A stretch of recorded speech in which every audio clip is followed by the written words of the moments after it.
Olá, queridos alunos, professor Júnior Gomes aí, estamos no nosso quinto encontro, né? Vamos aí se aprofundar cada vez mais no direito administrativo. Hoje a gente vai terminar agentes públicos, pelo menos nessa aula, né? Você pode estar assistindo aí tudo de uma vez só a matéria.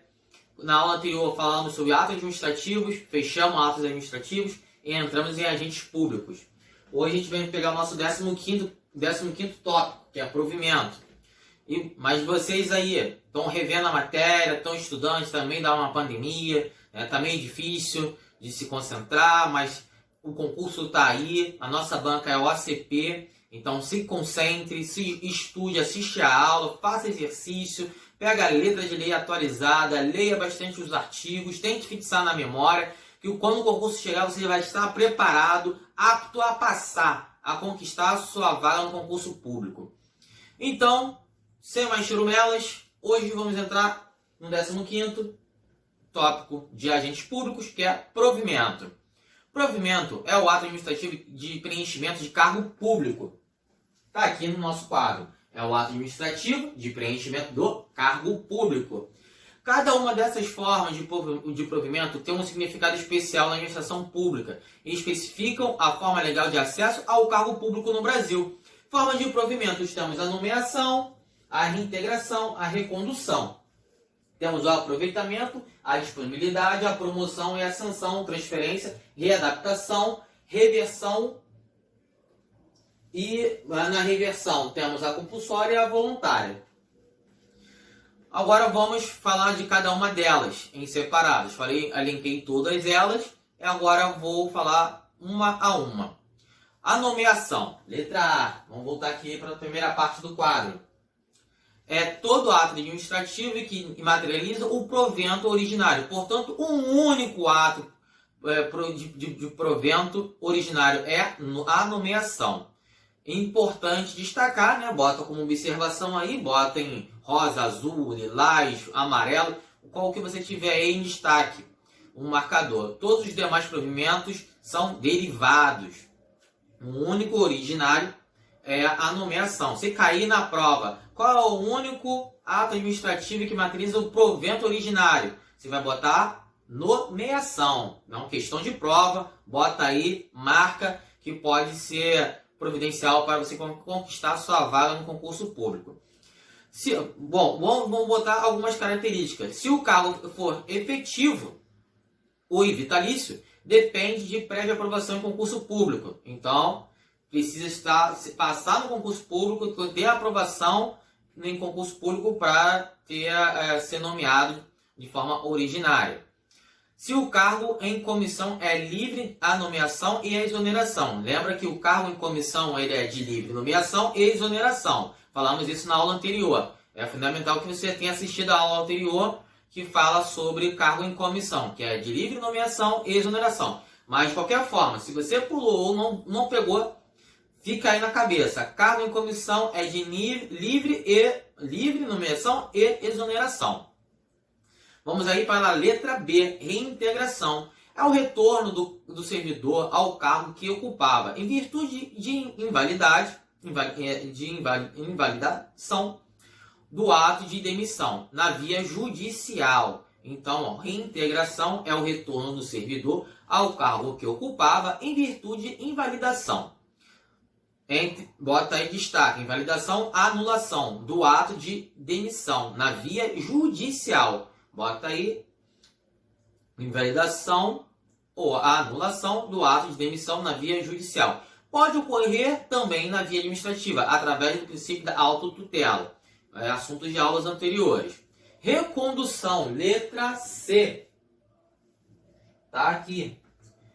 É o retorno do servidor ao cargo que ocupava anteriormente. Pode ocorrer nas seguintes hipóteses. Temos duas hipóteses, C1 e C2 aqui. A C2 tem um fundamento. Em virtude de não ter sido habilitado no estágio probatório quanto a outro cargo. E letra C, ter ocorrido a reintegração do ocupante daquele cargo conforme dispõe o artigo 41, parágrafo 2º da Constituição de 88. Vamos dar uma paradinha, vamos aí dar uma lida no slide e já voltamos com aproveitamento, letra D. Artigo 41. São estáveis após 3 anos de efetivo exercício os servidores nomeados para cargo de provimento efetivo em virtude de concurso público. Então, aquele servidor público que prestou concurso público e já exerce atividade durante 3 anos, ele é estável. Bota aí, bota uma observação no artigo 41, né? Grifa ele. E agora vamos falar sobre o parágrafo 2º, que fala sobre recondução. Invalidada por sentença judicial a demissão do servidor estável, será ele reintegrado e o eventual ocupante da vaga ser estável reconduzido ao cargo de origem, sem direito à indenização, aproveitado em outro cargo ou posto em disponibilidade, com remuneração proporcional ao tempo de serviço. Uma vez que é invalidada por sentença judicial, a demissão do servidor estável ele vai ser reintegrado, e vai ter a recondução dele. Então, é a segunda hipótese aí que está na recondução. Bom, voltamos aí para o quadro. Acabamos de ler o artigo 41, parágrafo 2º da Constituição de 88. Como vou reforçar a ideia, ler a letra de lei é sempre bom, decora um pouquinho, porque se cair uma questão com letra de lei, você já vai conseguir matar essa questão e mais uma pontuação aí para você conseguir sua vaga. Porque uma vez que você erra uma questão, a sua colocação cai aí para 20, 20 depois do que acertou. Então, tome cuidado, sempre ler a letra de lei. E é uma questão normalmente fácil, porque às vezes eles trocam um artigo, mudam uma palavra na letra de lei e você acaba caindo numa pegadinha e acaba perdendo essa questão. Mas você que é meu aluno, que está estudando, está lendo a letra de lei, você não vai ter dificuldade, você vai matar a questão assim que bater o olho, vai olhar e opa, é essa, tá certo. Então vamos à letra D, aproveitamento. É o provimento do servidor em determinado cargo quando colocado em disponibilidade. Deverá ser em outro cargo similar ou a que ocupava e com remuneração equivalente. Uma vez que ele é aproveitado, é colocado, o cargo quando é colocado em disponibilidade, ele deveria ser colocado em outro cargo que ocupava ou com remuneração equivalente, o mesmo valor de salário. Artigo 41, parágrafo 3º da Constituição. Também vamos parar para ler aí e vamos dar continuidade em relação ao aproveitamento, que tem mais coisas para falar. Artigo 41. São estáveis após 3 anos de efetivo exercício os servidores nomeados para cargo de provimento efetivo em virtude de concurso público. Aí está o artigo 41, fala dos 3 anos para se tornar um funcionário público efetivo através de concurso público. Parágrafo 3º. Extinto o cargo ou declarada a sua desnecessidade, o servidor estável ficará em disponibilidade, com remuneração proporcional ao tempo de serviço, até seu adequado aproveitamento em outro cargo.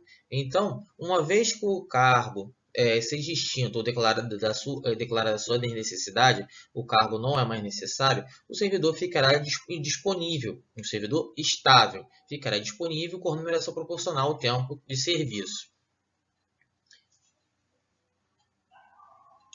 Artigo 41, parágrafo 3º, importante, a disponibilidade só termina com o aproveitamento, tá? Então bota aí o OBS, a disponibilidade só termina com o aproveitamento. Outra coisa que você marcar aí com o marcador amarelo, verde, azul, pode ser questão de prova. E se o servidor for aprovado em outro cargo e não entrar em exercício no prazo legal de 30 dias? Ele não será demitido, não será exonerado e não será abandono do cargo. Ele terá cassada a disponibilidade. Vamos aí, o que seria disponibilidade? Que é a letra E. Ocorre quando extinto o cargo ou declarada a sua desnecessidade. O servidor ficará em disponibilidade com remuneração proporcional ao tempo de serviço. Não é o tempo de contribuição, porque não se refere à aposentadoria, nem à previdência, até o seu adequado aproveitamento em outro cargo, conforme artigo 41, parágrafo 3º que a gente acabou de ler. F. Promoção é a forma de provimento pelo qual o servidor passa a ocupar o mesmo cargo, porém de uma mesma classe mais elevada. A promoção é somente possível nos cargos organizados em carreira e em que é possível galgar a hierarquia superior no mesmo cargo. Bota isso daí Promoção é sempre bom prestar atenção, que pode tentar confundir.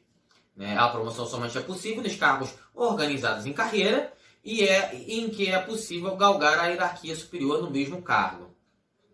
A ascensão, letra G, não é permitida pela Constituição, né, Federal. A ascensão é a forma de progressão pela qual o servidor passa da classe mais elevada de um cargo para uma classe inicial de outro cargo diferente. A súmula vinculante 43 diz: é inconstitucional toda modalidade de provimento que propicie ao servidor investir-se sem prévia aprovação em concurso público destinado ao provimento em cargo que não integra a carreira na qual anteriormente investido. Eu vou botar aí o slide com a súmula vinculante 43 para vocês poderem visualizar, e vou ler novamente para poder fixar na cabeça aí. E já vamos dar continuidade falando sobre transferência. Súmula vinculante 43. É inconstitucional toda modalidade de provimento que propicie ao servidor investir-se sem prévia aprovação em concurso público destinado ao seu provimento, em cargo que não integra a carreira na qual anteriormente investido.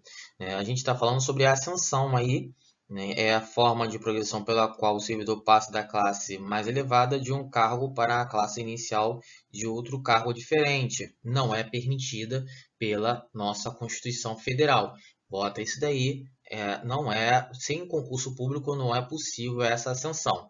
Então, deixa aí destacado a súmula 43, súmula vinculante 43, que ela também vai servir também para transferência. Então, bote aí, agora vamos falar sobre a transferência.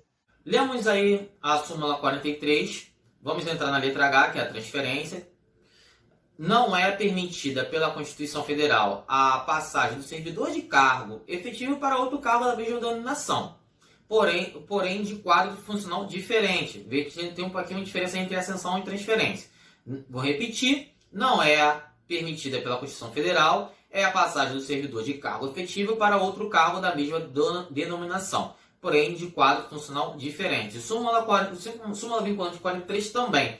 Não vou repetir, que já lemos no caso da ascensão, né? Só tentar memorizar um pouquinho ela. Vamos aí para a letra I, readaptação. A readaptação é a forma de provimento em que o servidor passa a ocupar cargo diverso do que ocupava em razão de ter sofrido uma limitação de capacidade física ou mental, psíquica. Né? Podemos também botar uma observação em relação ao servidor, né? Bota aí uma observação. Se o servidor for considerado incapaz para o trabalho, deverá ser aposentado por invalidez. Bota aqui, né? Marca aí. No caso, se o servidor for considerado incapaz para o trabalho, deverá ser aposentado por invalidez. Não deixa de botar isso aí no seu caderno, destaca. Agora vamos aí à reversão. Botei até o artigo 25 da Lei 8.112, mas todas essas modalidades de provimento que eu falei também estão na Lei 8.112, começam no seu artigo 5º, basta uma informação para você poder ler novamente, para você frisar a letra de lei, tem todos os fundamentos dessas modalidades, então é bom você saber. E aqui na reversão eu botei, só por caráter, porque ele tenta diferenciar entre duas modalidades aqui de forma compulsória e voluntária, então eu botei. Então anote aí, vamos ler agora o artigo 25, Lei 8.112, e vamos já falar sobre reversão compulsória.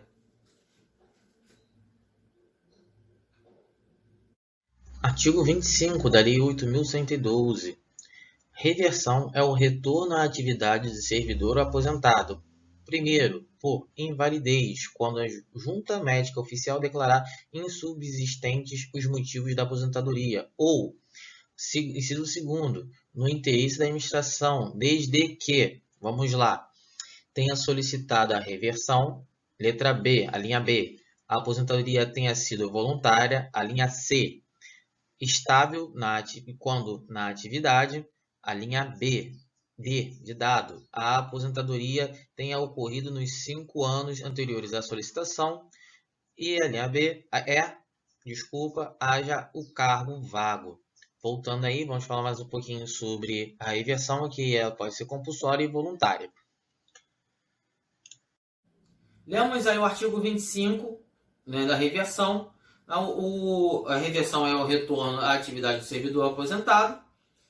Nela temos duas modalidades, que é a compulsória e a voluntária. Na compulsória temos dois requisitos, quando ocorre o restabelecimento por laudo médico do servidor aposentado por invalidez e há vício na legalidade no ato que concedeu a aposentadoria. O primeiro requisito, quando ocorre o restabelecimento por laudo médico do servidor por invalidez. Segundo requisito, há um vício de legalidade no ato que concedeu a aposentadoria. Botei aqui no quadro, quando ocorre o estabelecimento do servidor por laudo médico do servidor aposentado por invalidez e o segundo é o vício de legalidade do ato que concedeu a aposentadoria. E também na reversão temos a reversão voluntária. Vamos falar um pouquinho agora sobre vacância. Vacância é quando o cargo está vago ou desocupado, está no artigo 33 de Lei 8.112, e quando ocorre com a exoneração, demissão, promoção, readaptação, aposentadoria, posse em outro cargo inacumulável ou falecimento. Então, todos esses também você pode ver no artigo 33 da Lei 8.112. Botei aqui no quadro para você poder anotar, dar um print, né, e vamos seguir aí com a matéria. Responsabilidade civil do agente público. O servidor público responde de forma civil, penal e administrativa pelos atos praticados no exercício da função ou em razão dela. Está aqui no nosso quadro. O servidor público responde civil, penal e administrativamente pelos atos praticados no exercício da sua função pública ou em razão dela. Então, uma vez que o agente público está trabalhando, está prestando o seu serviço, ele responde de forma civil, penal e administrativa. Se ele agir de forma ilegal ou de improbidade, ele vai responder nas esferas de forma independente. O funcionário público no âmbito civil é de ordem patrimonial. A ação indenizatória impõe àquele que cause dano a outra, a obrigação de reparar. Na forma civil, ele responde processo disciplinar administrativo também. Na Lei 8.112, no artigo 148, fala também sobre isso. Vamos dar uma lida nele aí e voltamos aqui e falamos um pouco mais. Lei 8.112, artigo 148, vamos falar sobre o processo disciplinar administrativo. É o processo disciplinar e o instrumento destinado a apurar a responsabilidade de servidor por infração praticada no exercício de suas atribuições, ou que tenha relação com as atribuições do cargo em que se encontre investido. Então vamos aí voltar ao quadro. Lemos aí o artigo 148 da Lei 8.112 sobre o processo disciplinar. Botei aqui no quadro, anota aí, dá um print na tela, se você também preferir para estudar depois.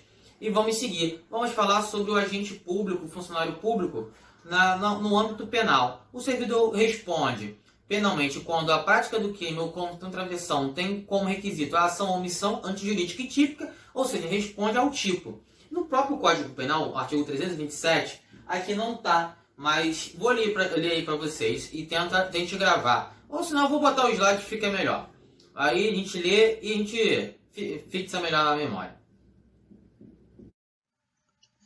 Então, aí no artigo 327, no Código Penal, também fala sobre funcionário público e considere-se funcionário público, para os efeitos penais, quem, embora transitoriamente ou sem remuneração, exerça cargo, emprego ou função pública. Está aí. O Código Penal também ajuda aí o direito administrativo e falou aí sobre o funcionário público. Lemos aí o artigo 327 do Código Penal, considere-se funcionário público para os efeitos penais quem, embora transitoriamente ou sem remuneração, exerça cargo, emprego ou função pública. Vamos falar um pouco sobre a punição no âmbito na parte da administração. O servidor responde pelos atos ilícitos administrativos, é a famosa falta funcional, definidos na legislação estatutária, em lei. Agora vamos entrar em absolvição. Letra A, absolvido por negativa de autoria. Absolvido por motivo de autoria. O servidor não praticou o crime. Como que ele pode ser acusado quando se descobre o real autor do crime? Então, a consequência terá reflexo no processo administrativo em favor do servidor. Agora, absolvido por inexistência do fato, ele não foi autor do crime. Não, o servidor não foi autor do crime. Tal como pode ser acusado de homicídio, né, ocultação de cadáver, quando a suposta vítima aparece, sem ter sofrido nada. Imagine. Né? A consequência terá reflexo no processo administrativo em favor do servidor. Agora, terceiro, presta bastante atenção nesse. Absolvido por falta de prova. A consequência não terá reflexo no processo administrativo, o que significa que a punição na esfera administrativa poderá ser mantida caso seja punido. Observação. Eu não botei aqui, mas vou falar para vocês prestem bastante atenção. Poderá haver a chamada falta residual. Bota aí. Poderá haver chamada falta residual. O que seria falta residual? Que autoriza a punição na esfera administrativa. Mesmo que o servidor tenha sido absolvido por negativa de autoria, mesmo que o servidor seja punido por motivo de autoria, por negativa de autoria ou por inexistência do fato, o servidor o servidor poderá continuar sendo punido na esfera administrativa, mesmo que o servidor tenha sido absolvido por negativa de autoria ou por inexistência do fato, conforme preceitua a própria jurisprudência do STF. Né? A súmula 18 do STF fala: pela falta residual não é compreendida a absolvição pelo juízo criminal, é admissível a punição administrativa do servidor público. Temos aí um exemplo para a gente fixar isso um pouco na cabeça. Um policial civil, famoso, vamos chamar ele de Tárcio, resolve utilizar a viatura oficial, um novo Corolla aí, um novo carrão aí que tem a Polícia Civil, para resolver seus problemas particulares. Pegou o carro, saiu voado, com o carro, com a viatura, para resolver um problema particular que apareceu na casa dele. Sem uma autorização da autoridade policial ou mesmo missão policial, durante o trajeto, mesmo estando em baixa velocidade, ele foi resolver o problema, mas não estava tão desesperado. Em respeitando as normas do trânsito, atropela e mata, Olinda, que, desgostosa com a vida, chateada com a vida, resolve se suicidar-se. Mas queria morrer com estilo. E por isso resolveu morrer atropelado pela viatura policial civil. Olha só, que dor de cabeça que criou, Instaurado o processo criminal, o policial foi absolvido pela negativa de autoria, haja vista que não houve dolo, não teve culpa, não teve intenção na conduta do policial em atropelar a vítima, mas foi demitido no processo administrativo, haja vista que ter praticado ato de improbidade foi o suficiente. Observe-se que é possível observar que para o juiz o processo criminal não importa se ele tinha autorização para estar com a viatura ou estava em missão oficial. Isso só importa para a esfera administrativa. Eis que aí a falta residual sobressaiu, ou seja, ela sobrou, E a conduta não é o crime, mas que é punível. Uma conduta não é um crime, mas que é punível administrativamente. Então, presta bastante atenção nessa falta residual que tem aí em relação a absolvido por falta de prova, tá? A gente vai dar continuidade aí na matéria. Continuidade aí, falamos sobre absolvição, os 3 casos: absolvido por negativa de autoria, absolvido por inexistência do fato e absolvido por falta de prova. E também falamos sobre a falta residual com a súmula 18 da STF. Pela falta residual não compreendida na absolvição pelo juízo criminal, é admissível a punição administrativa ao servidor. Demos o exemplo aí do policial civil que atropela uma pessoa. Agora vamos falar sobre cargos inacumuláveis. Regra, artigo 37, inciso 17, acumulado com o inciso 18 da Constituição. E também a sua exceção, artigo 16, com o inciso 11 da Constituição. Vamos parar, vamos dar uma lida aí no artigo e nos seus incisos para a gente entender o que seria cargos inacumuláveis. Mais uma vez aí o artigo 37, a administração pública direta e indireta de qualquer dos poderes da União, dos Estados, do Distrito Federal e dos municípios obedecerá aos princípios da legalidade, pessoalidade, moralidade, publicidade e eficiência. Também ao seguinte, bom, a regra em relação aos cargos inacumuláveis, inciso 17. A proibição de acumular estende-se aos empregos e funções e abrange autarquias, fundações, empresas públicas, sociedade de economia mista, suas subsidiárias e sociedades controladas, direta ou indiretamente pelo poder público. Inciso combinado com o inciso 10. A remuneração dos servidores públicos e subsídios, de que se trata o parágrafo 4º do artigo 39, somente poderão ser fixados ou alterados por lei específica, observada a iniciativa privada em cada caso, assegurada a revisão geral anual sempre na mesma data, sem distinção de índices. Voltando, vamos falar sobre exceção, mais um slide aí que vai vir. A exceção em relação a cargos inacumuláveis. Inciso 16. É vedada a acumulação remunerada de cargos públicos, exceto quando houver compatibilidade de horários, observados em qualquer caso disposto no inciso 11. Inciso 11. A remuneração e subsídios dos ocupantes de cargos, funções e empregos públicos da administração direta, autarquia fundacional, dos membros de qualquer dos poderes da União, dos Estados, do Distrito Federal, dos municípios, dos detentores de mandatos eletivos e dos demais agentes políticos e proventos, pensões ou outras espécies remuneratórias, percebidas cumulativamente ou não, incluídas as vantagens pessoais ou de qualquer outra natureza, não podendo exceder o subsídio mensal em espécie de ministro do Supremo Tribunal Federal, aplicando-se como limite nos municípios o subsídio do prefeito e nos estados do Distrito Federal o subsídio mensal do governador, no âmbito do Poder Executivo, ou o subsídio dos deputados estaduais e distritais no âmbito do Poder Legislativo e o subsídio dos desembargadores do Tribunal de Justiça, limitado a 90 inteiros e 25 centésimos% do subsídio mensal, em espécie dos ministros do Supremo Tribunal Federal, no âmbito do Poder Judiciário, aplicável este limite aos membros do Ministério Público, aos procuradores e aos defensores públicos. Vamos voltar e vamos falar mais um pouco sobre a exceção. Lemos aí o artigo 37, a regra, lemos a exceção, agora vamos fixar a exceção. A exceção são 2 cargos de professor, né? Aí um exemplo. O segundo exemplo, um cargo de professor com outro técnico científico, bota aí um cargo de professor, 2 cargos de professor, um cargo de professor com outro técnico científico, e o terceiro, 2 cargos ou empregos privativos de profissionais de saúde com profissões regulamentadas. Bota esses 3 exemplos aí. Em relação à estabilidade, são 3 anos, artigo 41, também chamado de estágio probatório. No artigo 41 a gente fala assim, são estáveis após 3 anos de efetivo exercício os servidores nomeados para concurso de provimento efetivo em virtude de concurso público. Então, para você se tornar um servidor estável, você tem que passar no concurso público e passar pelo estágio probatório de 3 anos.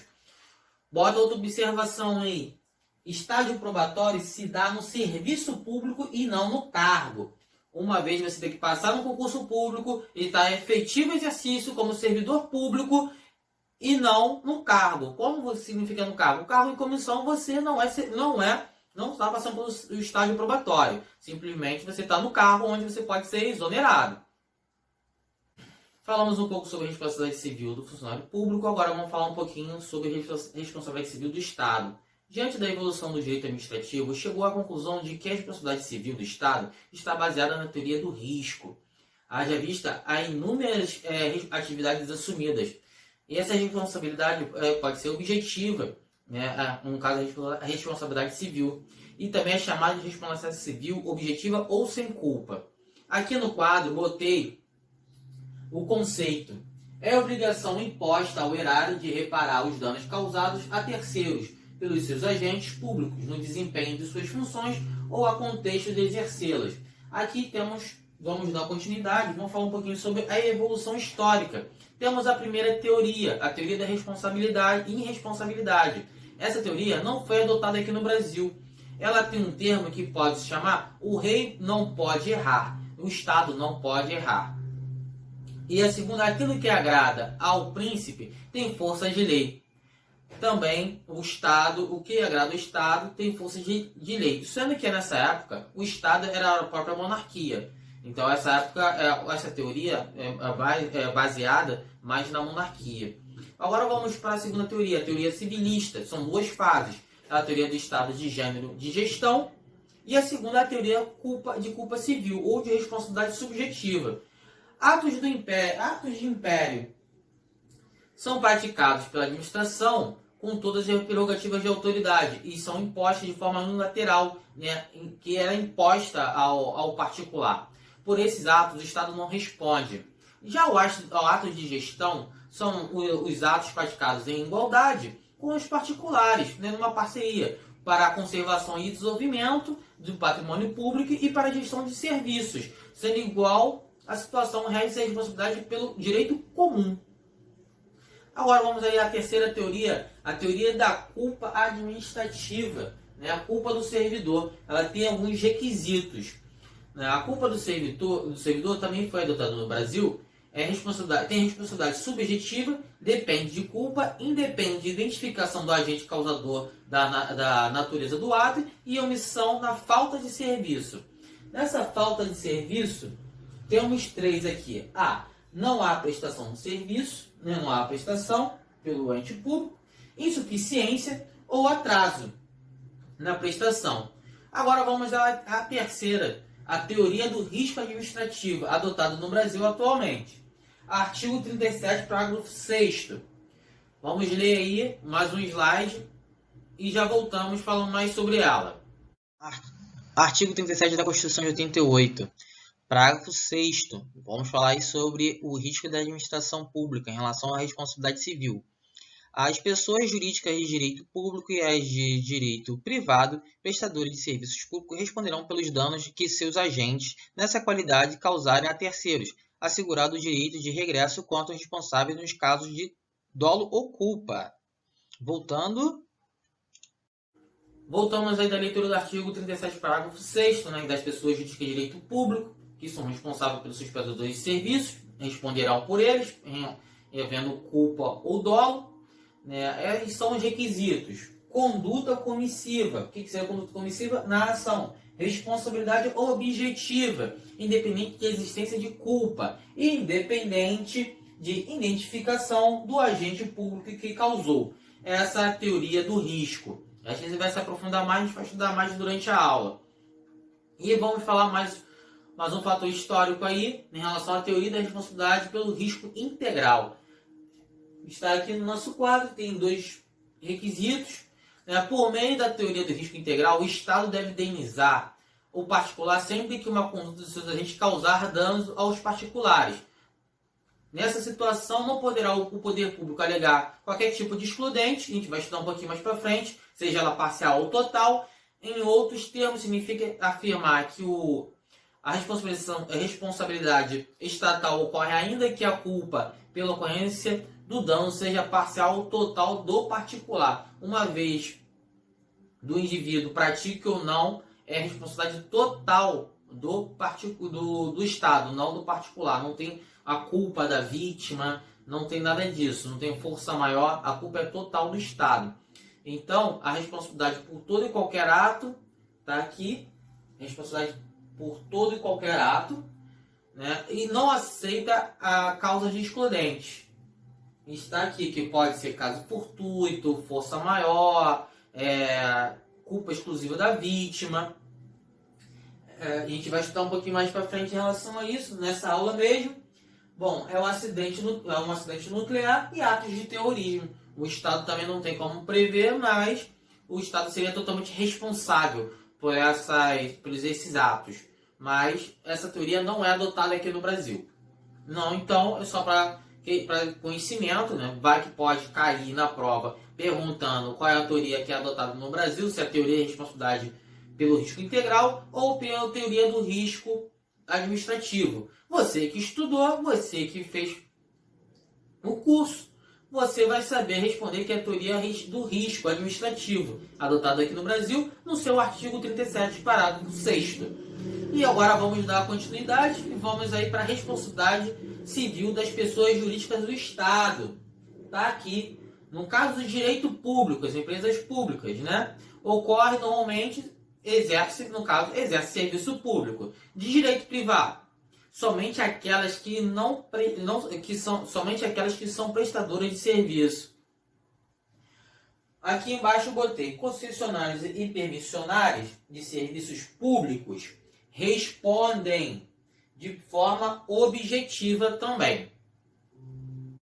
Vamos falar aí no quadro em relação às concessionárias e a permissionárias. Vamos falar um pouquinho sobre agentes públicos no Código Civil, que lembra muito o artigo 37, parágrafo 6º também da Constituição. As pessoas jurídicas de direito público interno são civilmente responsáveis por atos dos seus agentes que nessa qualidade causem danos a terceiros, ressalvado o direito de regressivo contra os causadores do dano se houver por parte deste culpa ou dolo.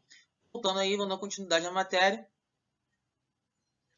Bom, aproveitei e botei o slide sobre os agentes públicos, né? Artigo 43 do Código Civil de 2002. As pessoas jurídicas de direito público interno são civilmente responsáveis pelos atos dos seus agentes que nessa qualidade causem danos a terceiros, ressalvado o direito regressivo contra os causadores do dano se houver por parte destes culpa ou dolo.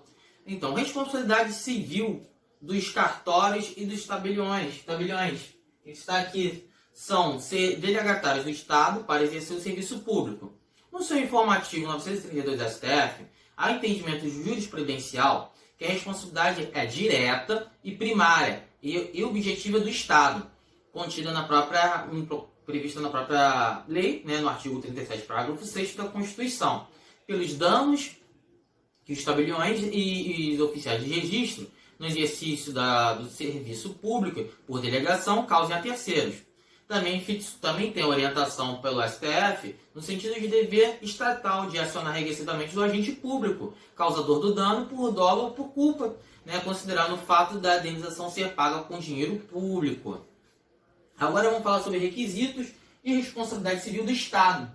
O fato é um dos requisitos, um dos elementos, né, é conduta omissiva ou comissiva, legítima ou ilegítima. Dano material ou moral, nexo de causalidade entre o fato e o dano. E o último que a gente vai falar, elemento subjetivo, culpa ou dolo, responsabilidade subjetiva. Agora vamos também, bota aí, pode grifar, pode ser questão de prova, barque de azul, amarelo, verde, todas as cores possíveis. Anteriormente, né, pelo STF, tinha um entendimento em relação a dano de terceiros que não caberia indenização a terceiros, somente ao usuário.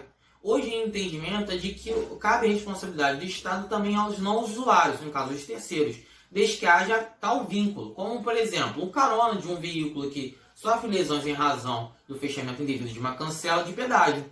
Esse também terá direito de ser indenizado, quanto o usuário, quanto o não usuário, o terceiro, né, no caso o carona. Agora vamos falar sobre excludente da responsabilidade civil do Estado. Essa a gente falou nas quarta e quinta teoria, na teoria do risco administrativo e teoria integral, né, que é uma que na teoria integral não caberia a excludente. Vamos ao primeiro, fato da vítima, culpa exclusiva da vítima que gerou o dano. Temos aqui, botei aqui no quadro para vocês verem, também temos o exemplo, quando a vítima se joga na frente do trem. É culpa exclusiva da vítima, não teria como ser o maquinista evitar. Uma vez que se jogou e não teve como a reação imediata do maquinista de segurar o trem, parar o trem, na verdade, e evitar o acidente. Fato de terceiros, mais uma excludente da responsabilidade civil do Estado. Fato de terceiros, culpa de terceiros que gerou o dano, também decorre de uma conduta humana, porém o Estado pode ser responsabilizado. Um exemplo prático e real que aconteceu aqui na 6ª Câmara do Tribunal de Justiça do Rio de Janeiro, né, uma esposa ingressou com uma ação, né, no caso de um ciclista, uma ação indenizatória, contra uma empresa de transporte público, na qual um dos seus ônibus atropelou e matou o ciclista, com relação à alegação de que o motorista invadiu a contramão e atropelando assim o ciclista. Porém, a empresa conseguiu demonstrar né, que o ciclista sofreu a queda em razão de um buraco que havia na pista, que sendo o responsável pela queda do ciclista na frente do ônibus. O buraco em questão foi deixado aberto por uma empresa que prestava serviço para a prefeitura. Sendo assim, a responsabilidade foi atribuída a essa empresa com fundamento principal, o fato de terceiros, ao qual a gente está estudando.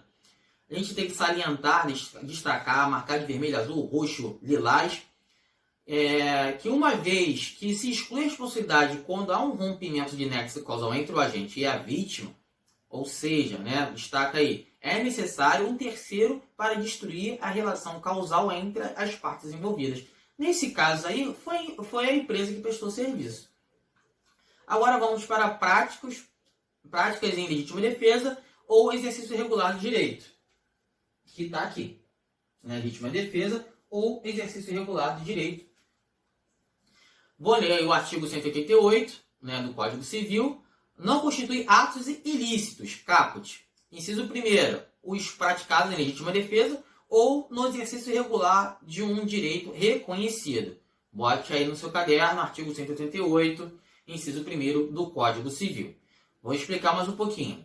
O agente que atua respaldado no direito, né, não poderá sofrer qualquer sanção, né, em relação ao próprio direito que está exercendo, não gerando assim uma pretensão indenizatória contra o agente que está exercendo o regular direito. Um exemplo prático, para não ficar tão enrolado, imaginem, né, o agente A está fazendo o seu trabalho, está andando pela via e encontra, né, à vista um agente B, um cidadão, que se encontra numa intenção de pular de uma ponte. O agente A de imediato segura e impossibilita que o mesmo pule. Né? Este fato claramente constitui um exercício irregular de direito, pois a previsão no artigo 146 do Código Penal, que está aqui, né, no seu parágrafo 3º, inciso 2º. Vamos ler ele aí e depois a gente volta. Artigo 146 do Código Penal. Constranger alguém mediante violência ou grave ameaça ou depois de lhe haver reduzido por qualquer outro meio a capacidade de resistência a não fazer o que a lei permite ou fazer o que ela não manda. Parágrafo 3º. Não se compreende na disposição deste artigo, inciso 1º, a intervenção médica ou cirurgia sem o consentimento do paciente ou de seu representante legal, se justificada por iminente perigo de vida. Inciso 2º, a coação exercida para impedir suicídio. Foi o exemplo que eu acabei de dar aí, né, no vídeo. Agora vamos voltar na continuidade. Força maior, mais uma excludente aí da responsabilidade civil do Estado. Evento imprevisível e inevitável. São os casos de força maior, seriam os fatos humanos e os naturais, que podem até ser previstos, mas da mesma maneira não podem ser impedidos. Por exemplo, temos os fenômenos da natureza, tais como tempestades, furacões e raios. E já fatos humanos, como guerras e revoluções, temos aqui. Já o caso fortuito é o acontecimento imprevisível e inevitável decorrente de ação humana. Um assalto, né, depende de outra pessoa e não do Estado. A não ser que comprove que naquele local sempre existe assalto e o Estado nada fez, deixou para lá. Agora vamos para o terceiro. Não, o terceiro não. Vamos aqui para a culpa concorrente da vítima. Neste caso, o Estado também terá culpa além de vítima. Um exemplo, a vítima se joga na frente do carro do Estado, porém, este estava vindo em alta velocidade. Aí, o Estado quanto a vítima tem culpa concorrente. Responsabilidade do Estado por omissão. Né? Entende-se que quando o Estado é omisso, ele tem um dever legal de agir, deverá reparar o prejuízo causado. Porém, a responsabilidade será na forma subjetiva, uma vez que deverá ser demonstrada a omissão do Estado, a culpa do Estado. Né? O tema não é pacífico nem na doutrina, nem nos tribunais. Temos divergências nos doutrinadores, ou quanto nos tribunais, seja no STF, STJ. Prevalece entre os doutrinadores a redação do artigo 37, parágrafo 6º da Constituição. A gente já leu algumas vezes ele. Para o nosso concurso, a gente vai afirmar que admite responsabilidade subjetiva nos casos de omissão do Estado. Bota aí. No caso do nosso concurso, vai ser responsabilidade subjetiva nos casos de omissão do Estado. Vamos discutir 3 correntes aqui. A primeira, a responsabilidade por omissão sempre será objetiva. Quem defende isso é o Eli Lopes Meirelles, no artigo 37, parágrafo 6º. Não faz distinção entre a ação ou a omissão. A segunda corrente, a responsabilidade civil do Estado pela omissão será sempre subjetiva. né? Essa é quem defende Oswaldo Antônio Bandeira de Mello e Celso Antônio Bandeira de Mello. Mas para o particular ser indenizado, ele deverá comprovar a omissão do Estado, o dano, o nexo causal e a culpa administrativa. O serviço não funcionou, funcionou de forma tardia ou funcionou de forma ineficiente. Bota isso daí em relação à culpa administrativa. E vamos para a terceira corrente.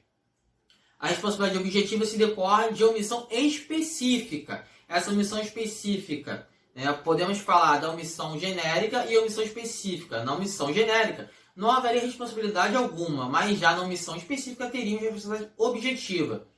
Quem defende essa terceira é o Guilherme Couto de Castro e Sérgio Cavalieri Filho. Na omissão genérica, o Estado é omisso, pois não cumpriu o dever genérico que é imposto. É o que ocorre, por exemplo, com a segurança pública, como o Estado não tem condições de garantir a absoluta segurança de todos em todos os lugares, não há como imputar eventual responsabilidade ao Estado nessa situação. Logo, estará submetido ao princípio da reserva do possível, ou seja, o serviço público deve ser prestado dentro do que é possível do Estado.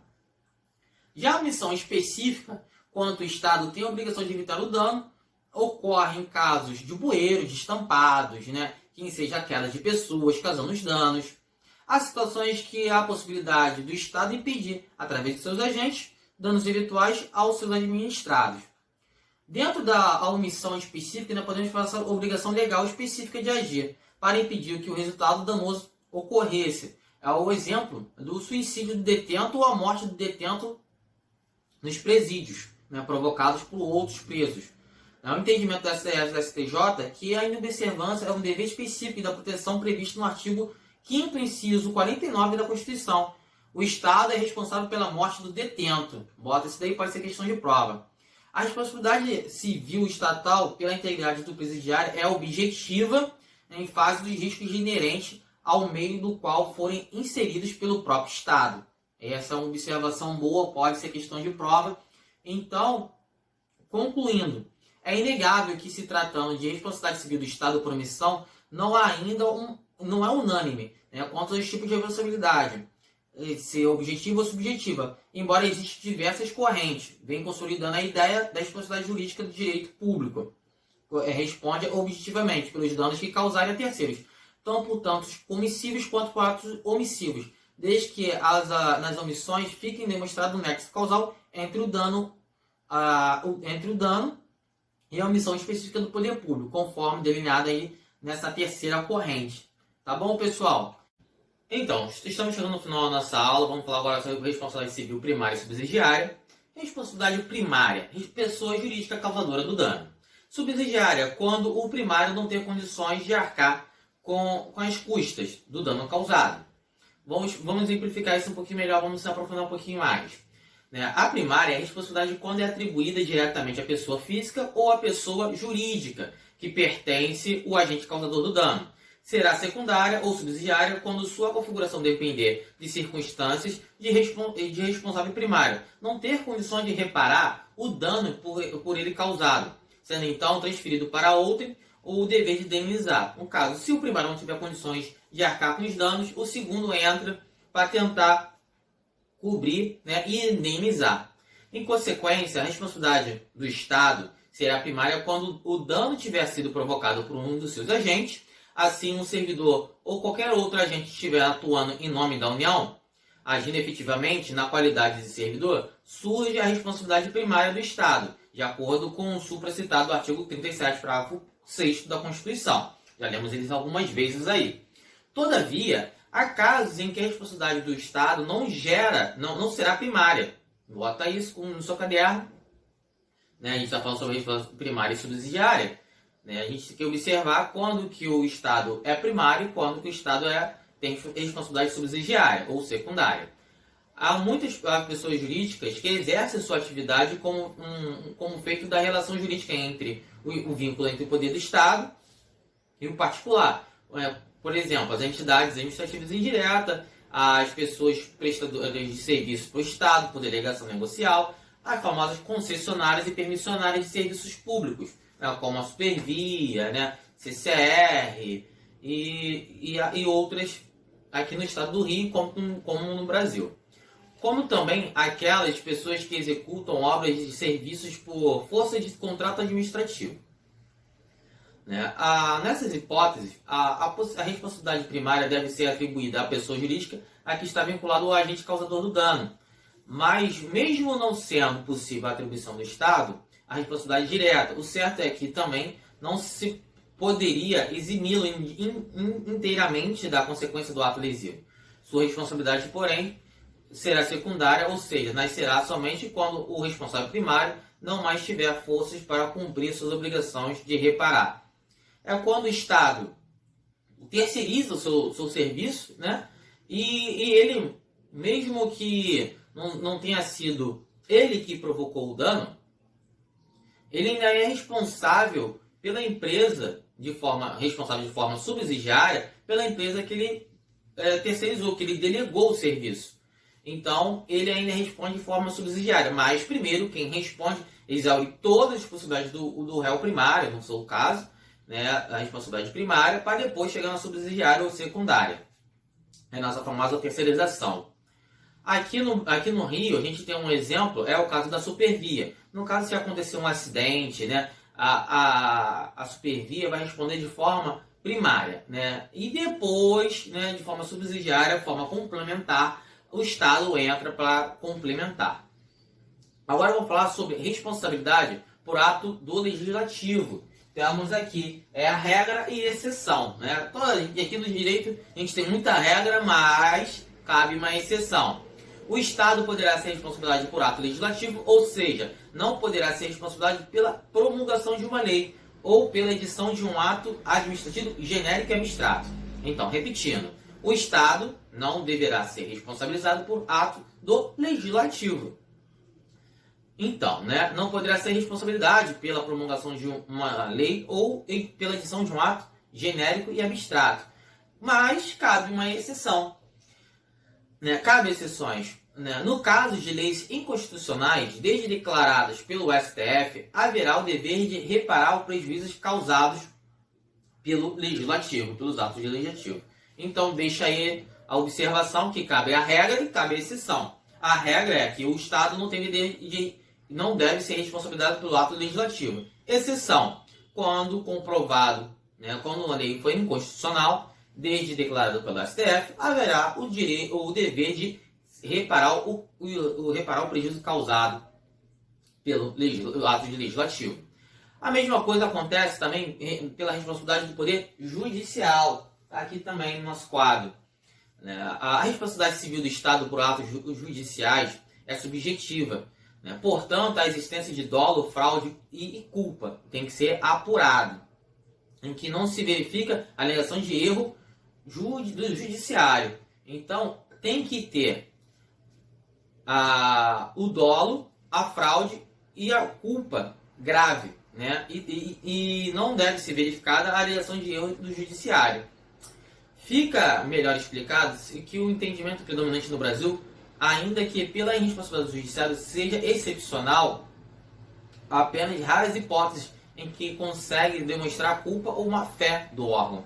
O que demonstra a regra da responsabilidade objetiva não se aplica aos atos judicionais, conforme entendimento igualmente proferido pelo STF.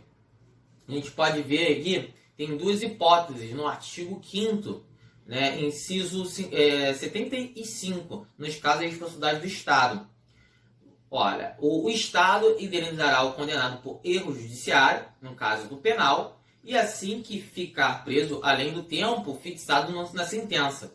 Isso que está escrito no artigo 5º da Constituição. O Estado indenizará o condenado por erro do judiciário, assim como que ficar preso além do tempo fixado em sentença. Aí já temos uma exceção também aqui no Poder Judiciário. Então, entende-se que o erro do Judiciário somente será possível de indenização se ocorrer na esfera penal. A primeira turma do Supremo Tribunal Federal decidiu que a natureza de responsabilidade nesse caso é objetiva. O Estado é obrigado a indenizar, independente de ter havido alguma culpa na prolação da sentença condenatória desconstituída em revisão criminal. Então, repetindo em relação à responsabilidade por atos judiciais, tem que ter a existência de dolo, fraude ou culpa. E mesmo assim, é difícil de ser verificado o erro do judiciário. E quando há a exceção, né, tem gente também pode falar que tem duas hipóteses também no artigo 5º, no inciso 75, o Estado indenizará o condenado por erro judicial e também se o preso ficar preso além do tempo fixado em sentença. Isso a gente pode ver em alguns jornais, já vimos aí algumas reportagens do Fantástico, né, fazendo propaganda aí da Rede Globo, mas a gente já viu em alguns jornais isso acontecendo, né, presos ficarem, não serem presos, o condenado ter um erro na hora de ser condenado, a pessoa ser condenada, tem um erro, e também presos ficam além do tempo da sentença. Cabe a indenização pelo Estado. Aí essa responsabilidade é objetiva. É uma das exceções em relação à responsabilidade por atos judiciais. Agora vamos falar sobre a responsabilidade dos agentes causadores do dano. É subjetiva. E temos alguns elementos para que tenha a responsabilidade do agente, né, causador do dano. Os elementos são fato, dano, nexo de causalidade, né, tem que até ver o nexo, se o agente estava naquele local, se foi possível, tem que ser verificado o nexo de causalidade, dolo ou culpa em relação ao que foi provocado. É importante lembrar que a doutrina e a jurisprudência entendem que somente caberá ação de regresso em caso de reparação de dano por parte do Estado, né? Não pode a vítima que sofreu o dano ingressar com uma ação direta contra o agente. Depois que é paga a indenização, nasce para o Estado, né? Depois que a vítima é indenizada, nasce para o Estado o direito de regresso contra o causador do dano. Reforçando o entendimento, uma pergunta: pode a vítima ingressar diretamente contra o agente público causador do dano? Ou é obrigatório ingressar contra a pessoa jurídica de direito público? Né? A doutrina, alguns doutrinadores falam que a vítima pode ajuizar a ação de responsabilidade civil diretamente contra o agente público causador do dano. O STJ, no informativo 532 de 2013, diz que é possível a vítima ajuizar a ação de reparação de dano diretamente contra o agente. Mas para a gente, para a nossa banca, vai ser o entendimento do STF. Não é possível o ajuizamento direto contra o agente público, devendo a vítima primeiro ingressar contra a pessoa jurídica de direito público ou de direito privado, prestadores de serviços públicos, como as comissionárias e as permissionárias. Um exemplo, pessoal. Conforme o artigo 37, parágrafo 6º. Então, reforçando. A vítima pode entrar com ação contra o agente? Não, conforme jurisprudência do STF, que não admite a ação de responsabilidade civil diretamente contra o agente causador do dano. Primeiro tem que entrar contra o Estado, tá bom? Agora vamos seguir aí, prescrição, vítima versus Estado. Nesses dois aqui a gente vai falar sobre prescrição e o prazo. Então, o que seria a prescrição? É o prazo, é o lapso temporal que a vítima vai ter para entrar com uma ação, com uma demanda em face ao Estado. A vítima tem um prazo de 5 anos, né, para mover uma ação, seja contra a pessoa de direito público ou a prestadora de serviço, né, conforme o decreto-lei 20.910 de 32 e no artigo combinado, artigo 1º, artigo 1º C da Lei 9.094 de 97. Nesse mesmo sentido, o STF vem pacificando seu entendimento, afastando a aplicação do artigo 206 do Código Civil, que o prazo seria de 3 anos, por se tratar de norma que rege apenas relações entre particulares. Então, passando desse, temos também entendimento doutrinário, que o Celso Antônio Bandeira de Mello e de Pietro também, que afirmam que o prazo de prescrição é de 5 anos para as ações de reparação de danos contra a fazenda pública. Agora vamos falar sobre a prescrição entre Estado e agente. O prazo, né, para o Estado mover uma ação contra o agente, a entendimento pelo STF, temos uma discussão aí entre o STF e o STJ, do STF são de 3 anos. É essa que a gente vai levar para a prova. E para mais entendimento de aprofundamento, o prazo do STJ diz que são de 5 anos. Tá? Então, bote aí no seu caderno que o STF são de 3 anos e o STJ são de 5 anos. Mas a gente fica com o STF, tá? Que são 3 anos. Entendeu? Então vamos partir para a teoria da dupla garantia. Né? O entendimento da garantia, a teoria da dupla garantia, entendimento pelo STF, que de cobrar do Estado sem discutir a culpa, já que a responsabilidade é objetiva e é a garantia para o servidor de que será demandado pelo Estado. Assim, o entendimento do STF, né, caminha a ideia que a gente falou, que o STF, que a vítima entra primeiro contra a ação contra o Estado e o Estado depois entra com uma ação de regresso contra o agente. A responsabilidade do agente é sempre subjetiva. Também ele pode ser cobrado através do PAD, processo administrativo. Bota isso no teu caderno e salva isso daí, marca de azul, amarelo ou rosa, a cor que você possível destacar. Há um julgamento isolado do STJ, entendimento que seria possível que o agente, né, a vítima, ajuize uma ação diretamente contra o agente, e contra o Estado ou contra ambos. Então foi um julgado só. O Estado responde pela perda de uma chance. É aqui nosso tópico aqui. O Estado responde pela perda de uma chance. Para a aplicação da perda da chance, exige-se a demonstração contundente de uma ação do causador do dano.